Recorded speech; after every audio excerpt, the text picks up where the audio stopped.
जी हां दोस्तों, अभी अभी इंटरनेशनल मीडिया से जो खबर निकलकर सामने आ रही है उसने सिर्फ ढाका ही नहीं बल्कि पूरी दुनिया को हिलाकर रख दिया है। वो बांग्लादेश जिसे भारत ने 1971 में अपनी जान देकर आजादी दिलाई, वही बांग्लादेश आज भारत के खिलाफ साजिश रचते हुए पकड़ा गया और जवाब में भारत ने ऐसा पलटवार किया है कि दुश्मन की रीढ़ टूट गई है। यह कोई मामूली बॉर्डर झड़प नहीं है, यह कोई चेतावनी भरा बयान नहीं है, यह सीधा एक्शन है, ऐसा एक्शन जो आने वाले कई सालों तक याद रखा जाएगा। लेकिन आगे बढ़ने से पहले एक छोटी सी बात, अगर आपको भी अपनी भारतीय सेना पर गर्व है, अगर आपको भी हमारे जवानों के साहस पर भरोसा है, तो एक सच्चे देशभक्त की तरह इस वीडियो को लाइक कर दीजिए, चैनल को सब्सक्राइब कर लीजिए और कमेंट बॉक्स में जय हिंद जरूर लिखिए। अब चलिए शुरू करते हैं। दोस्तों, पिछले 24 घंटों में जो कुछ भी हुआ है वो अचानक नहीं हुआ। यह गुस्सा एक दिन में नहीं फूटा। भारत ने सालों तक सब्र रखा, बातचीत की, रिश्ते निभाए, पड़ोसी धर्म निभाया। लेकिन जब पीठ में छुरा घोंपने की कोशिश हुई, जब हमारे चिकन नेक को काटने की साजिश रची गई, तब भारत ने तय कर लिया कि अब चुप नहीं बैठेंगे। अब जवाब शब्दों से नहीं, एक्शन से दिया जाएगा।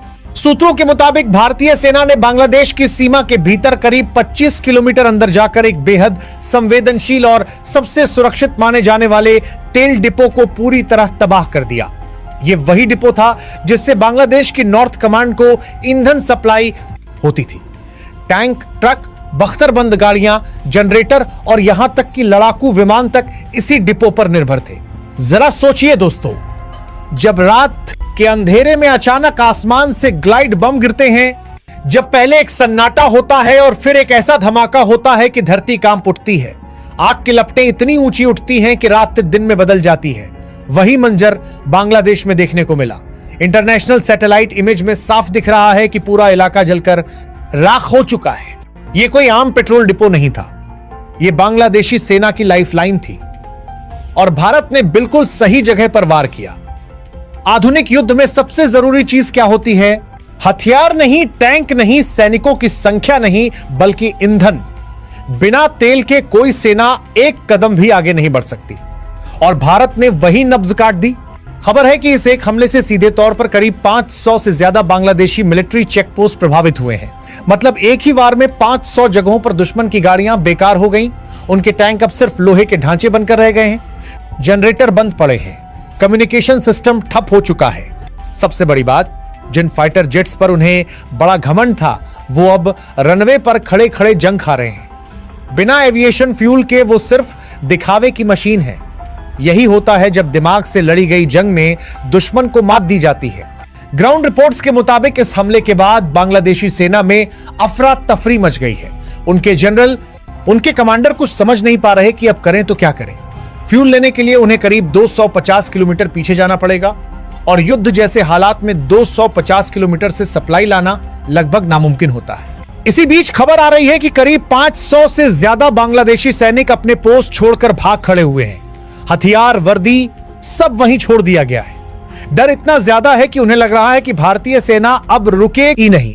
दोस्तों, यह सिर्फ एक सैन्य जीत नहीं है, यह मनोवैज्ञानिक जीत है। दुश्मन के दिमाग में डर बैठा देना ही असली जीत होती है और भारत ने वही किया है। अब अगर हम इस पूरे घटनाक्रम को रणनीतिक नजर से देखें तो तस्वीर और भी साफ हो जाती है। भारत ने साफ संदेश दे दिया है कि अब हमारी नीति बदल चुकी है। अब हम रक्षात्मक नहीं बल्कि ऑफेंसिव डिफेंस की नीति पर चलेंगे। मतलब हमला हम पर होगा तो जवाब दुश्मन की जमीन पर मिलेगा। सबसे अहम बात, इस पूरे ऑपरेशन में भारत की तकनीक ने कमाल कर दिया। स्वदेशी ड्रोन, सैटेलाइट इंटेलिजेंस और सटीक ग्लाइड बम। बांग्लादेश की हाई सिक्योरिटी जोन की सारी सुरक्षा धरी की धरी रह गई।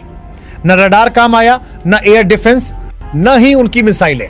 और यहीं से कहानी और भी दिलचस्प हो जाती है। सूत्रों का दावा है कि जिस इलाके को निशाना बनाया गया वहां सिर्फ तेल डिपो ही नहीं था, वहां देश के दुश्मनों के ट्रेनिंग कैंप भी चल रहे थे। पाकिस्तान की ऐसी और बांग्लादेश के कट्टरपंथी मिलकर देश के दुश्मनों को ट्रेनिंग दे रहे थे। प्लान था नेपाल और भूटान के रास्ते सिलीगुड़ी कॉरिडोर में घुसपैठ कराने का। लेकिन भारत की नजरों से कुछ नहीं छिपता। नेत्र और रुस्तम जैसे ड्रोन ऊपर से हर हरकत पर नजर रखे हुए थे। सही वक्त का इंतजार किया गया और एक ही झटके में पूरा नेटवर्क खत्म कर दिया गया।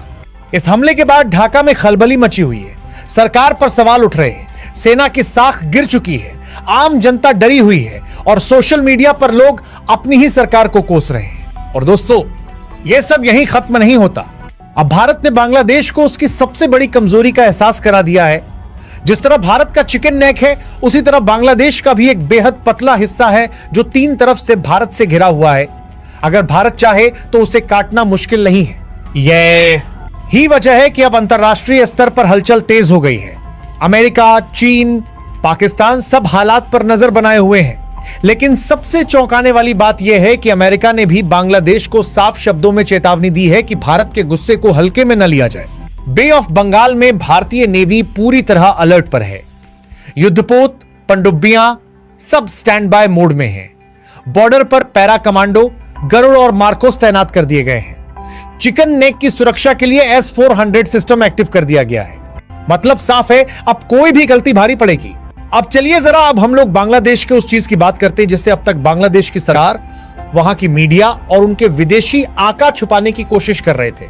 क्योंकि जो सच अब बाहर आ रहा है वो सिर्फ एक सैन्य टकराव की कहानी नहीं है, बल्कि यह सत्ता, साजिश और धोखे की ऐसी कहानी है जिसने पूरे बांग्लादेश को अंदर से खोखला कर दिया है। दरअसल सवाल यह है कि बांग्लादेश ने अचानक इतना बड़ा रिस्क क्यों लिया? आखिर क्यों उसने भारत जैसे ताकतवर पड़ोसी से सीधी टक्कर लेने की हिम्मत की? जवाब छुपा है ढाका की सत्ता के गलियारों में, जहां डर, लालच और कुर्सी बचाने की घबराहट ने मिलकर एक खतरनाक खेल रच दिया। मोहम्मद यूनुस की अंतरिम सरकार पहले से ही दबाव में थी।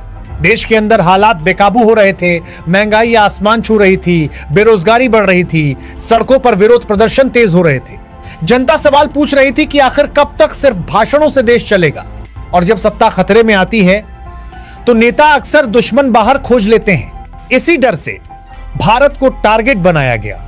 सोच यह थी कि भारत के खिलाफ माहौल बनेगा, जनता का ध्यान असली मुद्दों से हटेगा और चुनाव टालने का बहाना मिल जाएगा। लेकिन उन्हें यह अंदाजा नहीं था कि यह चाल उलटी पड़ जाएगी। अब उस छात्र नेता उस्मान हादी की बात करते हैं, जिसका नाम लेकर बांग्लादेश में भारत विरोधी आग भड़काई गई थी। शुरुआत में कहा गया कि उसे भारत की एजेंसियों ने मरवाया, सड़कों पर नारे लगे, झंडे जलाए गए, टीवी चैनलों पर जहर उगला गया। लेकिन सच ज्यादा देर तक दबा नहीं रहता। उस्मान हादी के अपने भाई ने कैमरे के सामने आकर जो बयान दिया, उसने पूरे नैरेटिव को पलट कर रख दिया। उसने साफ कहा कि उसके भाई की मौत के पीछे भारत नहीं, बल्कि बांग्लादेश की मौजूदा सत्ता के लोग थे। मकसद सिर्फ एक था, अराजकता फैलाना और सत्ता बचाना।